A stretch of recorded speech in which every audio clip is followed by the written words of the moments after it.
Dan saat ini sudah terhubung dengan juru bicara KBRI London, Hartio Harkomoyo. Selamat sore waktu Indonesia, Pak Yoyo.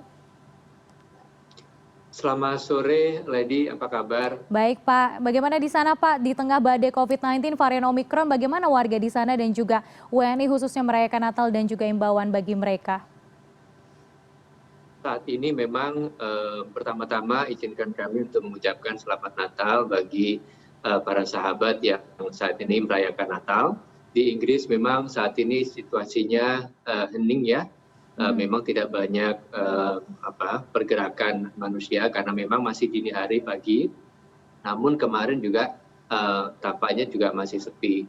Hingga saat ini KBRI belum menerima informasi mengenai adanya WNI yang terkena varian Omikron, positif karena Omikron, karena memang laporan hasil PCR yang diterima oleh pasien dari Dinas Kesehatan tidak semuanya memerinci mengenai apakah seorang itu terkena varian Omikron atau varian yang lain.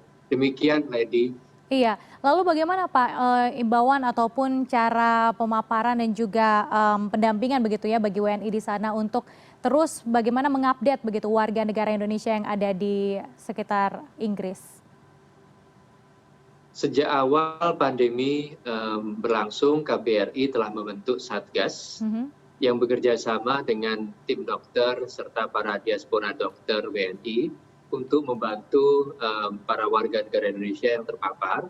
Kami menyediakan hotline 24 jam dan juga memberikan bantuan logistik berupa obat-obatan, vitamin, makanan siap saji, masker, serta hand sanitizer.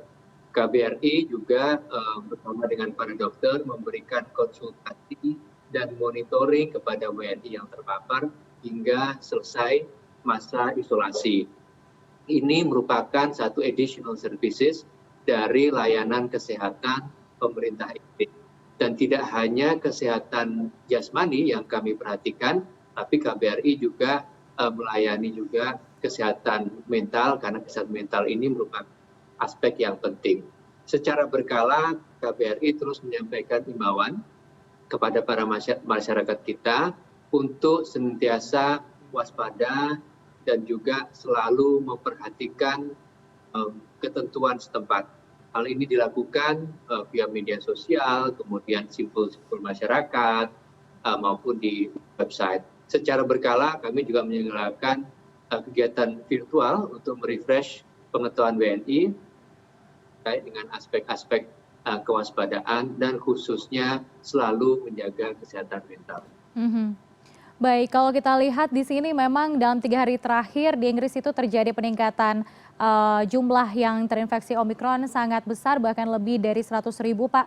Kalau media di sana bagaimana menyoroti ini? Apa sebenarnya pemicu ledakan jumlah kasus COVID-19 di sana?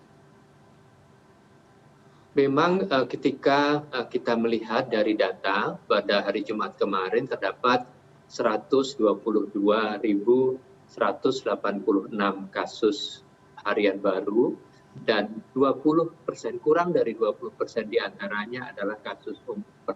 Ini menunjukkan sebenarnya Omikron belum menjadi varian yang benar-benar dominan. Masih ada sekitar lebih dari 100.000 merupakan varian lain. Namun memang yang tidak menjadi kekhawatiran adalah jumlah penduduk yang meninggal dunia itu relatif lebih sedikit, yaitu 137, dan jumlah warga yang dirawat di rumah sakit juga relatif rendah, ini sekitar 8.200, atau sangat lebih rendah dibanding pada waktu periode peak COVID-19 pada Januari tahun ini, yang pada hariannya bisa mencatat mencapai 40.000. Di Inggris sekarang memang peraturannya berbeda-beda karena di Inggris terdapat 4 default regions. Untuk di England, tempat ibu kota London itu berada, Perdana Menteri Boris Johnson memang belum mengumumkan adanya langkah restriksi lebih lanjut pasca perayaan Natal. Namun imbauan yang paling banyak dilakukan, dan ini juga di pick up oleh banyak media di Inggris, adalah mengenai pentingnya wajib masker di sarana-sarana transportasi umum maupun di tempat-tempat tertutup.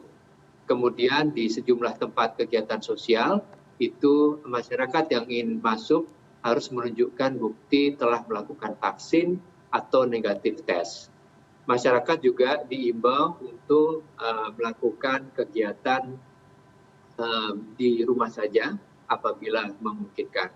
Sementara apabila kita lihat media-media juga menurunkan berita bagaimana pengaturan di default region yang lain, yaitu di Skotlandia, di Wales, dan Northern Ireland, di mana mulai tanggal 26 itu sudah diterapkan restriksi untuk kegiatan publik dengan pembatasan jumlah peserta.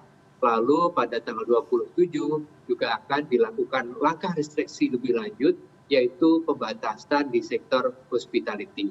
Dan peraturan ini akan berlaku hingga 3 minggu ke depan. Itu Ladi pantauan dari media yang diturunkan pada pagi hari ini di Inggris. Oke, baik. Terima kasih Pak Yoyo, juru bicara KBRI London sudah bergabung bersama kami di CNN Indonesia Newsroom.